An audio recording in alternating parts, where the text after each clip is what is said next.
कटारू चक का मसला उलझदा ही जा रहा है। अज प्रताप सिंह बाजवा ने गवर्नर को चिट्ठी लिख दी है। कटारू चक के मसले दे विच CBI की जांच कराई जाए। कटारू चक का मसला इन्ना उलझदा क्यों जा रहा है कि सरकार नूं इस मंत्री नूं मंत्रिमंडल विच रखण दी कोई गलत रखा जा रहा है। इन्हूं तुरंत बर्खास्त कर देना चाहिए, मंत्रिमंडल चों बाहर कर देना चाहिए। ਜਿਹੜੇ किस्म के जिन्हें घिनौने जुर्म किए होण ते ओह पंजाब सरकार का हिस्सा जे बनाउंदी है तो सरकार वास्ते बड़ी माड़ी गल हैगी है कि पंजाब का राजपाल जां विरोधी तरह अगर बोलन तो सरकार उस ते कोई पक्ष ना देण, इसदा मतलब लगता है कि सरकार वाली स्थिति है कि मैं ना मानूं। प्रताप सिंह बाजवा जिहड़े विरोधी धਿਰ ਦੇ नेता ने उन्होंने साफ शब्दों के विच कहा कि जे पंजाब का राजपाल मंग रहा है तो सरकार नूं तुरंत इहनूं मंत्रिमंडल चों बाहर कर देना चाहिए। तुहाडे कोल किहड़े विधायकों की कमी हैगी है? जिन्ने मर्जी बना लो, तुसी रातों रात जिन्हों मर्जी मंत्री बना लो। पंजाब के मुख्यमंत्री भगवंत मान और दिल्ली के मुख्यमंत्री अरविंद केजरीवाल की भी मीटिंग हुई है।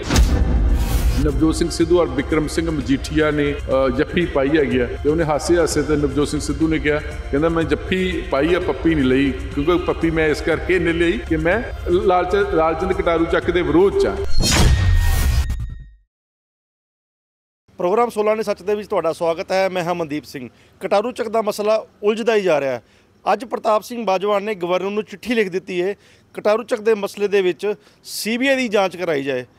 इस सारी मुद्दे ते असीं गल करांगे। मेरे नाल सीनियर पत्रकार जगतार सिंह भुल्लर ने। भुल्लर साहब, कटारू चक का मसला इन्ना उलझदा क्यों जा रहा है?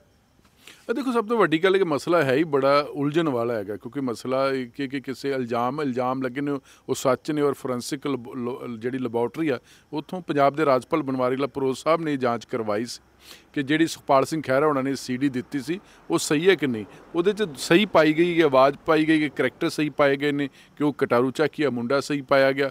हुण सब तो वड्डी कल बीते दिन पंजाब के राजपाल बनवारी लाल प्रोज साहब ने एक मीडिया के नाल गलबात करदे उन्होंने कहा कि बड़ा सीरीयस मसला घिनौना जुर्म हैगा तो इस करके सरकार नूं इस मंत्री नूं मंत्रिमंडल विच रखण दी कोई गलत रखा जा रहा है। इन्हूं तुरंत बर्खास्त कर देना चाहिए, मंत्रिमंडल चों बाहर कर देना चाहिए। जिहड़े किस्म के जिन्हें घिनौने जुर्म किए होण तो वह पंजाब सरकार का हिस्सा जे बनाउंदी है तो सरकार वास्ते बड़ी माड़ी गल हैगी है। उन्हें क्लीयर कट, हालांकि इस मसले दे विच पंजाब सरकार वालों कोई जवाब नहीं आया, लेकिन सब तो वड्डी गल है कि चिंता वाली गल भी है कि पंजाब का राजपाल जां विरोधी तरह अगर बोलन तो सरकार उस ते कोई पक्ष ना देण, तो इहदा मतलब लगता है कि सरकार वाली स्थिति है कि मैं ना मानूं, क्योंकि सत्ता दे विच मनना जां नहीं मनना ये साडा राइट आ, तुसीं सवाल खड़े करने के तुहाडा राइट है। पर जो हुण पंजाब के राजपाल तो बाद हुण जिहड़ा नवीं जिहड़ी डिवेलपमेंट हुई है वो अगे प्रताप सिंह बाजवा जिहड़े विरोधी धਿਰ ਦੇ नेता ने उन्होंने साफ शब्दों के विच कहा कि जे पंजाब का राजपाल मंग रहा है तो सरकार नूं तुरंत इहनूं मंत्रिमंडल चों बाहर कर देना चाहिए। तुहाडे कोल किहड़े विधायकों की कमी हैगी है?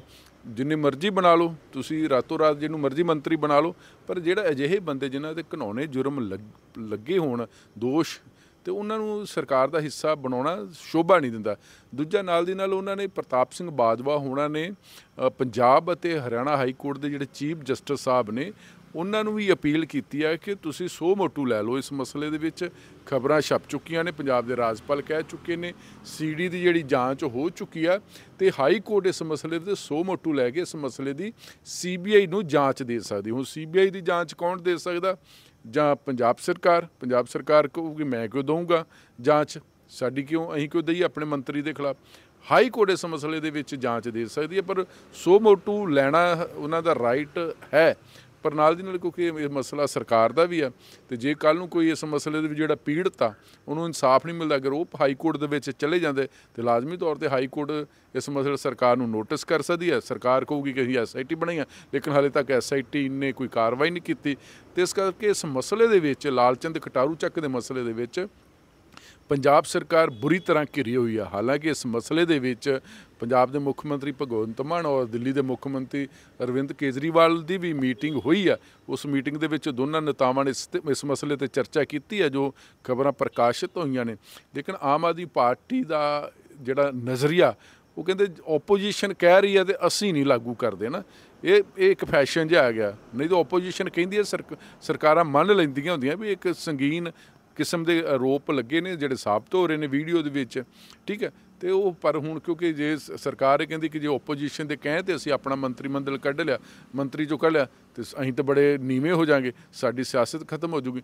ਪਰ ਅਜਿਹੀ ਸਥਿਤੀ ਦੇ ਵਿੱਚ ਲੱਗਦਾ ਕਿ ਸਰਕਾਰ ਨੂੰ ਤੁਰੰਤ ਐਕਸ਼ਨ ਕਰਨਾ ਚਾਹੀਦਾ ਹੈ। ਗਵਰਨਰ ਦੇ ਅਧਿਕਾਰ ਖੇਤਰ ਕੀ ਨੇ, ਕੀ ਕੋਈ ਇਹੋ ਜਿਹਾ ਐਕਸ਼ਨ ਲੈ ਸਕਦੇ ਨੇ ਵੀ ਉਹਨੂੰ ਜਿਹੜਾ ਮੰਤਰੀ ਹੈ ਉਹਨੂੰ ਉਹਦੇ ਪਦ ਗਵਾਉਣਾ ਪਏ, ਜਾਂ ਕੋਈ ਕਿਸੇ ਨੂੰ ਲਿਖ ਕੇ ਦੇ ਸਕਦੇ ਨੇ ਗਵਰਨਰ ਵੀ ਤੁਸੀਂ ਇਹ ਕਾਰਵਾਈ ਕਰਨੀ ਪਏਗੀ, ਜਾਂ ਕਿਸੇ ਹੋਰ ਜਿਵੇਂ ਸੈਂਟਰ ਕੋਈ ਏਜੰਸੀ ਹੈ ਕਿ ਗਵਰਨਰ ਕੋਲ ਕੋਈ ਇੱਦਾਂ ਦੀ ਪਾਵਰ ਹੈ ਵੀ ਇਸ ਮੰਤਰੀ ਨੂੰ ਬਰਖਾਸਤ ਕੀਤਾ ਜਾਵੇ? ਇਹ ਸਭ ਤੋਂ ਵੱਡੀ ਗੱਲ ਦੇਖੋ, ਗਵਰਨਰ ਕੋਲ ਰਾਈਟ ਤੇ ਹੈ ਨਹੀਂ, ਲੇਕਿਨ ਗਵਰਨਰ ਨੇ ਸਰਕਾਰ ਨੂੰ ਕਰ ਦਿੱਤੀ ਹੈਗੀ ਅਪੀਲ, ਕਹਿ ਦਿੱਤੀ ਉਹਦੇ ਕਿਹਾ ਕਿ ਸਰਕਾਰ ਨੂੰ ਤੁਰੰਤ ਕੱਢ ਦੇਣਾ ਚਾਹੀਦਾ ਹੈਗਾ। ਲੇਕਿਨ ਹੁਣ ਜਿਵੇਂ ਗਵਰਨਰ ਸਾਹਿਬ ਨੇ ਬਾਰਡਰ ਜ਼ਿਲ੍ਹਿਆਂ ਦਾ ਦੌਰਾ ਕਰਨਾ, ਗੁਰਦਾਸਪੁਰ ਜਾਣਾ, ਪਠਾਨਕੋਟ ਜਾਣਾ, ਅੰਮ੍ਰਿਤਸਰ ਜਾਣਾ, ਤਰਨਤਾਰਨ ਜਾਣਾ, ਫਿਰੋਜ਼ਪੁਰ ਜਾਣਾ, ਫਾਜ਼ਿਲਕਾ ਜਾਣਾ। ਹੁਣ ਜਿਹੜੇ ਲਾਲਚੰਦ ਕਟਾਰੂ ਚੱਕ ਸਾਹਿਬ ਨੇ ਇਹ ਗੁਰਦਾਸਪੁਰ ਤੋਂ ਨੇ ਸੰਬੰਧ ਰੱਖਦੇ ਨੇ, ਕੱਲ੍ਹ ਨੂੰ ਗੁਰਦਾਸਪੁਰ ਜਾਣਗੇ ਤੇ ਉੱਥੇ ਇਸ ਮਸਲੇ ਦੇ ਵਿੱਚ ਸ਼ਾਇਦ ਪੰਜਾਬ ਦੇ ਰਾਜਪਾਲ ਲਾਲਚੰਦ ਕਟਾਰੂ ਚੱਕ ਦੇ ਨਾਲ ਸਟੇਜ ਸਾਂਝੀ ਨਾ ਕਰਨ। ਇਹ ਸਭ ਤੋਂ ਵੱਡੀ ਹੋ ਸਕਦੀ ਹੈ, ਕਿਉਂਕਿ ਸਟੇਜ ਸਾਂਝੀ ਨਹੀਂ ਕਰਨਗੇ ਕਿਉਂਕਿ ਉਹਨਾਂ ਦੇ ਦੋਸ਼ ਲੱਗੇ ਹੋਏ ਨੇ, ਦੋਸ਼ ਵੀ ਬੜੇ ਘਿਨਾਉਣੇ ਨੇ। ਤੇ ਇਸ ਕਰਕੇ ਜੋ ਗਵਰਨਰ ਸਾਹਿਬ ਨੇ ਕਹਿਣਾ ਸੀ ਉਹਦੇ ਹੁਣ ਸਰਕਾਰ ਨੇ ਮੰਨਣਾ ਹੈਗਾ।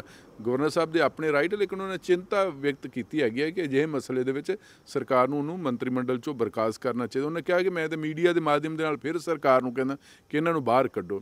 ਹੁਣ ਉਹ ਸਰਕਾਰ ਬਾਹਰ ਕੱਢਦੀ ਜਾਂ ਨਹੀਂ ਕੱਢਦੀ ਸਰਕਾਰ 'ਤੇ ਨਿਰਭਰ ਕਰਦਾ, ਅਰਵਿੰਦ ਕੇਜਰੀਵਾਲ 'ਤੇ ਨਿਰਭਰ ਕਰਦਾ, ਭਗਵੰਤ ਮਾਨ ਸਾਹਿਬ 'ਤੇ ਨਿਰਭਰ ਕਰਦਾ।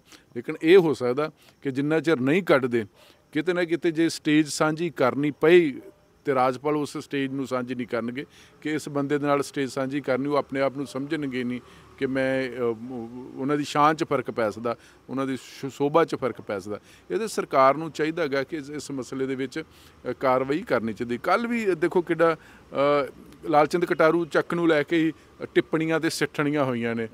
ਜਦੋਂ ਨਵਜੋਤ ਸਿੰਘ ਸਿੱਧੂ ਔਰ ਬਿਕਰਮ ਸਿੰਘ ਮਜੀਠੀਆ ਨੇ ਜੱਫੀ ਪਾਈ ਹੈਗੀ ਆ ਤੇ ਉਹਨੇ ਹਾਸੇ ਹਾਸੇ ਤੇ ਨਵਜੋਤ ਸਿੰਘ ਸਿੱਧੂ ਨੇ ਕਿਹਾ, ਕਹਿੰਦਾ ਮੈਂ ਜੱਫੀ ਪਾਈ ਆ, ਪੱਪੀ ਨਹੀਂ ਲਈ, ਕਿਉਂਕਿ ਪੱਪੀ ਮੈਂ ਇਸ ਕਰਕੇ ਨਹੀਂ ਲਈ ਕਿ ਮੈਂ ਲਾਲਚੰਦ ਕਟਾਰੂ ਚੱਕ ਦੇ ਵਿਰੋਧ 'ਚ ਆ। ਮਤਲਬ ਜਦੋਂ ਅਜਿਹੇ ਵਿਰੋਧੀ ਨੇਤਾ ਅਜਿਹੀਆਂ ਟਿੱਪਣੀਆਂ ਕਰ ਰਹੇ ਹੋਣ ਸਰਕਾਰ 'ਤੇ ਇਸ ਮਸਲੇ ਦੇ ਵਿੱਚ ਸਰਕਾਰ ਕਿਉਂ ਚੁੱਪ ਆ? ਜਦੋਂ ਸੁੱਚਾ ਸਿੰਘ ਲੰਗਾਹ ਦਾ ਮਸਲਾ ਆਇਆ ਸੀ ਉਦੋਂ ਸ਼੍ਰੋਮਣੀ ਅਕਾਲੀ ਦਲ ਨੂੰ ਵੀ ਐਕਸ਼ਨ ਲੈਣਾ ਪਿਆ ਸੀ। ਉਹਨੇ ਕਈ ਚਿਰ ਉਹਨਾਂ ਨੇ ਮਾਫੀ ਮੰਗਦੇ ਰਹੇ, ਹਾਲਾਂਕਿ ਅਕਾਲੀ ਦਲ ਦੀ ਸਰਕਾਰ ਨਹੀਂ ਸੀ, ਲੇਕਿਨ ਫਿਰ ਵੀ ਸਰਕਾਰ ਵਾਸਤੇ ਔਖਾ ਹੋ ਗਿਆ ਸੀ ਕਿਉਂਕਿ ਉਹ ਹਾਰਿਆ ਹੋਇਆ ਲੀਡਰ ਸੀ। ਲੇਕਿਨ ਜਦੋਂ ਵੀਡੀਓ ਵਾਇਰਲ ਹੋਈ ਤਾਂ ਅਕਾਲੀ ਦਲ ਨੂੰ ਸ਼ਰਮਿੰਦਗੀ ਦਾ ਅਹਿਸਾਸ ਕਰਨਾ ਪਿਆ। ਹੁਣ ਆਮ ਆਦਮੀ ਪਾਰਟੀ ਨੂੰ ਵੀ ਸ਼ਰਮਿੰਦਗੀ ਤੇ ਜਿਹੜੇ ਅਹਿਸਾਸ ਹੈ, ਲੇਕਿਨ ਉਹ ਨਾ ਕਿ ਮੈਂ ਨਾ ਮੰਨੂ, ਮੇਰੀ ਸਰਕਾਰ ਆ, ਅਸੀਂ ਕਿਉਂ ਆਪਣੇ ਬੰਦੇ ਨੂੰ ਕੱਢੀਏ। ਲੇਕਿਨ ਇਹ ਹੈ ਕਿ ਤੁਸੀਂ ਐਗਜ਼ਾਮਪਲ ਸੈੱਟ ਕਰਨੀ ਪੈਂਦੀ ਹੁੰਦੀ ਹੈ ਸਰਕਾਰਾਂ ਨੂੰ ਕਿ ਬੰਦੇ ਦੇ ਅਗਰ ਕਰੈਕਟਰ ਖਰਾਬ ਆ, ਕਰੈਕਟਰ 'ਤੇ ਸਵਾਲ ਖੜੇ ਹੋਏ ਨੇ ਤੇ ਅਜਿਹੇ ਬੰਦੇ ਨੂੰ ਕੱਢ ਵੀ ਦੇਣਾ ਚਾਹੀਦਾ ਕਿ ਤੁਹਾਡੀ ਸ਼ਾਨ ਦੇ ਵਿੱਚ ਕੋਈ ਫਰਕ ਨਹੀਂ ਪੈਣਾ, ਤੁਹਾਡੀ ਸ਼ਾਨ ਦੇ ਵਿੱਚ ਵਾਧਾ ਹੋਣਾ। ਹੁਣ ਤੁਸੀਂ ਜਿਨਸੀ ਸ਼ੋਸ਼ਣ ਦੇ ਖਿਡਾਰੀਆਂ ਦੇ ਮਸਲੇ ਦੇ ਵਿੱਚ ਬੀਜੇਪੀ ਨੂੰ ਅਟੈਕ ਕਰ ਰਹੇ ਹੋ, ਬੀਜੇਪੀ ਨੂੰ ਘੇਰ ਰਹੇ ਹੋ ਕਿ ਉਹ ਬ੍ਰਜ ਭੂਸ਼ਣ ਸ਼ਰਨ ਸਿੰਘ ਨੂੰ ਬਾਹਰ ਕੱਢੋ। ਤੁਸੀਂ ਉਹਨਾਂ ਕੋਲ ਤਾਂ ਤਵੱਕੋ ਰੱਖਦੇ ਨੇ, ਪਰ ਆਪਣੀ ਤਵੱਕੋ ਵੀ ਕਿੱਥੇ? ਤੁਹਾਡਾ ਨਜ਼ਰੀਆ ਕੀ ਹੈ ਕਿ ਤੁਹਾਡਾ ਮਿਨਿਸਟਰ ਰਹਿਣਾ ਚਾਹੀਦਾ ਕਿ ਨਹੀਂ ਰਹਿਣਾ ਚਾਹੀਦਾ?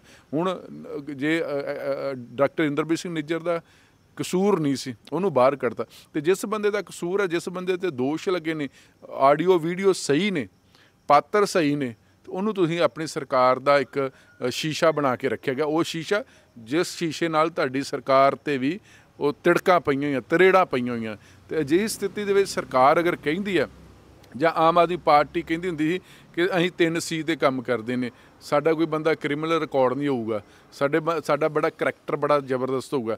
ਇੱਕ C ਹੋਰ ਸੀ ਕਿ ਅਸੀਂ ਕਰਪਸ਼ਨ ਤੋਂ ਦੂਰ ਹੋਵਾਂਗੇ। ਅਤੇ ਇਹਦੇ ਕਰੈਕਟਰ ਦਾ ਮਸਲਾ ਹੈਗਾ, ਕ੍ਰਿਮੀਨਲ ਦਾ ਮਸਲਾ ਹੈਗਾ। ਅਤੇ ਫਿਰ ਤੁਸੀਂ ਕਹਿਣ ਵਾਲੀਆਂ ਗੱਲਾਂ ਹੋਰ ਕਰਦੇ। ਇਸ ਕਰਕੇ ਪੰਜਾਬ ਦੇ ਰਾਜਪਾਲ ਤੋਂ ਬਾਅਦ ਪ੍ਰਤਾਪ ਸਿੰਘ ਬਾਜਵਾ ਨੂੰ ਲੱਗਾ ਕਿ ਇਸ ਮਸਲੇ ਦਾ ਪੰਜਾਬ ਅਤੇ ਹਰਿਆਣਾ ਹਾਈ ਕੋਰਟ ਨੂੰ ਸੋ ਮੋਟੂ ਲੈਣਾ ਚਾਹੀਦਾ।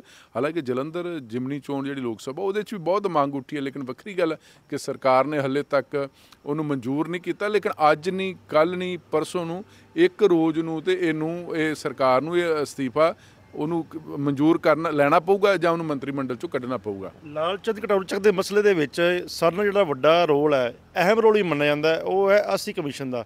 ਐਸਸੀ ਕਮਿਸ਼ਨ ਦੀ ਜਿਹੜੀ ਕਾਰਵਾਈ ਹੈ ਉਹ ਕਿੱਥੇ ਤੱਕ ਪਹੁੰਚੀ ਹੈ? ਕੀ ਉਹਨਾਂ ਦੀ ਕੋਈ ਕਾਰਵਾਈ ਸਿੱਟੇ ਲੱਗੇਗੀ ਜਾਂ ਉਹਨਾਂ ਦੀ ਪਾਵਰਾਂ ਕੀ ਹੈਗੀਆਂ ਨੇ? ਇਹ ਦੇਖੋ, ਜਿਹੜਾ ਤਾਂ ਨੈਸ਼ਨਲ ਐਸਸੀ ਕਮਿਸ਼ਨ ਉਹ ਤਾਂ ਬਹੁਤ ਸਾਰੀਆਂ ਪਾਵਰਾਂ ਨੇ। ਉਹ ਤੇ SIT ਨੂੰ ਤਲਬ ਕਰ ਸਕਦੇ, ਸੂਬੇ ਦੇ DGP ਨੂੰ ਤਲਬ ਕਰ ਸਕਦੇ, ਸੂਬੇ ਦੇ ਮੁੱਖ ਸਕੱਤਰ ਨੂੰ ਤਲਬ ਕਰ ਸਕਦੇ ਕਿ ਹਾਲੇ ਤੱਕ ਤੁਸੀਂ ਕਾਰਵਾਈ ਕਿਉਂ ਨਹੀਂ ਕੀਤੀ। SC ਕਮਿਸ਼ਨ ਦੇ ਡੰਡੇ ਤੋਂ ਡਰਦੇ ਹੀ ਪੰਜਾਬ ਸਰਕਾਰ ਨੂੰ SIT ਬਣਾਉਣੀ ਪਈ ਹੈ। ਹੁਣ SIT ਜੇ 3 ਆਫੀਸਰ ਨੇ, ਇੱਕ DIG border range doctor Narinder Bhargav, SSP Pathankot ਨੇ ਜਿਹੜੇ, ਤੇ SSP ਗੁਰਦਾਸਪੁਰ ਨੇ ਜਿਹੜੇ ਹਰਸ਼ ਕੁਮਾਰ ਓਮ ਪ੍ਰਕਾਸ਼ ਤੇ ਹਰਕਮਲਪ੍ਰੀਤ ਸਿੰਘ ਨੇ, ਇਹ ਉਸ SIT ਦੇ ਮੈਂਬਰ ਆ। ਹੁਣ ਇਹਨਾਂ ਨੇ, ਸਰਕਾਰ ਨੇ SIT ਬਣਾ ਦਿੱਤੀ, SIT ਨੇ ਹਾਲੇ ਤੱਕ ਕਾਰਵਾਈ ਨਹੀਂ ਕੀਤੀ। SIT ਕਹਿੰਦੀ ਸਾਨੂੰ ਉਹ ਨਾ ਪੀੜਤ ਲੱਭਾ ਨਾ ਪੀੜਤ ਦੇ ਮਾਪੇ ਲੱਭੇ। ਉਸ ਤੋਂ ਬਾਅਦ ਮਨਜਿੰਦਰ ਸਿੰਘ ਸਿਰਸਾ ਹੋਣਾ ਦਾ ਟਵੀਟ ਆ ਜਾਂਦਾ ਕਿ ਜਿਹੜਾ ਲੜਕਾ ਪੀੜਤ ਆ ਉਹ ਦਿੱਲੀ ਬੈਠਾ, ਉਹ ਇਹ ਕਹਿ ਰਿਹਾ ਕਿ ਮੈਨੂੰ ਪੰਜਾਬ ਦੇ ਵਿੱਚ ਡਰ ਆ, ਮੰਤਰੀ ਬੜਾ ਪਾਵਰਫੁਲ ਆ, ਮੈਂ ਆ ਨਹੀਂ ਸਕਦਾ, ਮੇਰੇ ਪਰਿਵਾਰ ਨੂੰ ਖਤਰਾ। ਤੇ ਇਸ ਕਰਕੇ ਤਾਂ ਉਹਦਾ ਉਲਟਾ ਡਰਦੇ ਨੇ। ਤੇ ਇਸ ਕਰਕੇ ਉਹਨੇ ਤਾਂ ਕਿਹਾ ਸੀ ਕਿ ਮੇਰੀ ਜਿਹੜੀ ਸ਼ਿਕਾਇਤ ਆ ਤੁਸੀਂ ਉਹਨੂੰ ਮੇਰਾ ਬਿਆਨ ਸਮਝੋ, ਜੇ SIT ਚਾਹੁੰਦੀ ਹੈਗੀ ਆ ਤੇ ਤੁਸੀਂ SIT ਦਿੱਲੀ ਜਾ ਸਕਦੀ, ਕਹਿੰਦੇ ਮੈਂ ਦਿੱਲੀ ਬਿਆਨ ਦੇਣ ਨੂੰ ਰਾਜ਼ੀ ਹਾਂ। ਤੇ ਅਜਿਹੇ ਮਸਲੇ ਦੇ ਵਿੱਚ ਅਗਰ ਸਰਕਾਰ ਨੇ ਜਲਦ ਕਾਰਵਾਈ ਨਹੀਂ ਕੀਤੀ, SIT ਨੇ ਜਲਦ ਕਾਰਵਾਈ ਨਹੀਂ ਕੀਤੀ, ਤੇ ਲਾਜ਼ਮੀ ਤੌਰ 'ਤੇ ਜਿਹੜੇ SC ਕਮਿਸ਼ਨ ਦੇ ਚੇਅਰਮੈਨ ਨੇ ਉਹ ਵਿਜੇ ਸਾਂਪਲਾ ਨੇ, ਉਹ ਲੋੜ ਪੈਣ ਤੇ SIT ਨੂੰ ਤਲਬ ਕਰ ਸਕਦੇ ਨੇ, ਲੋੜ ਪੈਣ ਤੇ ਚੀਫ ਸੈਕਟਰੀ ਨੂੰ ਤਲਬ ਕਰ ਸਕਦੇ, ਲੋੜ ਪੈਣ ਤੇ DGP ਨੂੰ ਵੀ ਕਰ ਸਕਦੇ। ਲੇਕਿਨ ਦੇਖਦੇ ਇਸ ਮਸਲੇ ਦੇ ਵਿੱਚ ਜੋ ਹੋ ਰਿਹਾ, ਫਿਲਹਾਲ ਤੇ ਸਿਧਾਂਤਕ ਤੌਰ 'ਤੇ ਸਰਕਾਰ ਤੇ ਓਪੋਜੀਸ਼ਨ ਪ੍ਰੈਸ਼ਰ ਪਾ ਰਹੀ ਹੈ, ਦਬਾਅ ਪਾ ਰਹੀ ਹੈ ਕਿ ਇਹ ਜਿਹੜਾ ਤੁਹਾਡਾ ਇੱਕ ਆਮ ਆਦਮੀ ਪਾਰਟੀ ਦਾ ਇੱਕ ਹੋਰ ਜਿਹੜਾ ਰਤਨ ਆ, ਜਿਸ ਰਤਨ ਦੇ ਕਰਕੇ ਤੁਹਾਡੀ ਪਾਰਟੀ ਬਦਨਾਮ ਹੋ ਗਈ, ਜਿਸ ਰਤਨ ਕਰਕੇ ਤੁਹਾਡੀ ਸਰਕਾਰ ਬਦਨਾਮ ਹੋਈ ਆ, ਉਹਨੂੰ ਬਾਹਰ ਕੱਢੋ। ਹੁਣ ਸਰਕਾਰ ਬਾਹਰ ਕੱਢਣ ਨੂੰ ਤਿਆਰ ਨਹੀਂ ਹੈਗੀ। ਇਹ ਪਤਾ ਨਹੀਂ ਹੁਣ ਸਰਕਾਰ ਦੀ, ਆਮ ਆਦਮੀ ਪਾਰਟੀ ਦੀ ਮਜਬੂਰੀ ਲਾਲਚੰਦ ਕਟਾਰੂ ਚੱਕ ਹੈ ਜਾਂ ਲਾਲਚੰਦ ਕਟਾਰੂ ਚੱਕ ਨੂੰ ਰੱਖਣਾ ਸਰਕਾਰ ਦੀ ਮਜਬੂਰੀ ਹੈਗੀ ਹੈ। ਇਹ ਤਾਂ ਹੁਣ ਅਰਵਿੰਦ ਕੇਜਰੀਵਾਲ ਸਾਹਿਬ ਜਾਂ CM ਸਾਹਿਬ ਵੀ ਦੱਸ ਸਕਦੇ ਹੈਗੇ ਨੇ। ਬਹੁਤ ਬਹੁਤ ਸ਼ੁਕਰੀਆ, ਧੰਨਵਾਦ।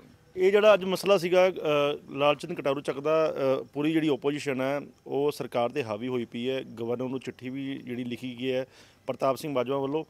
ਇਹਦਾ ਅਸਰ ਕੀ ਹੋਊਗਾ, ਸਰਕਾਰ ਇਹਦਾ ਪ੍ਰੈਸ਼ਰ ਲੈਂਦੀ ਹੈ ਜਾਂ ਨਹੀਂ ਲੈਂਦੀ, ਇਹ ਜਿਹੜੀ ਪਿਕਚਰ ਹੈ ਕੁਛ ਦਿਨ ਦੇ ਵਿੱਚ ਸਾਫ਼ ਹੋ ਜਾਏਗੀ। ਅੱਜ ਦੇ ਪ੍ਰੋਗਰਾਮ ਦੇ ਵਿੱਚ ਇੰਨਾ ਹੀ। ਸਾਨੂੰ ਦਿਓ ਆਗਿਆ। ਧੰਨਵਾਦ।